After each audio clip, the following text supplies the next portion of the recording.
Hi everyone, my name is Tina. In today's video, come unbox 96 cents eggs with me. These were on clearance at Walmart. These are still good with expiry date end of April. I have no idea how these eggs insides are, but from the look of the box, it seems like they are all good except for one section where it's a bit damp. The other box looks fairly good. So let's open it up and see what is inside. To be honest, I have never seen an eggs go on clearance and was a little hesitant about purchasing it, but why not? Alright, so here is the first carton box. Wow, look at that.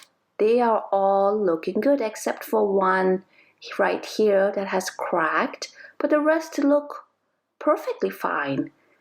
Good deal. Let's look at the second box. Let's open it up. Drum roll!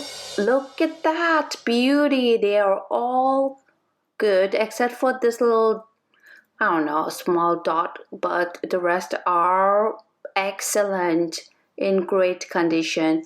So good deal. If you still see your eggs on clearance, do grab a pack or two. Beautiful.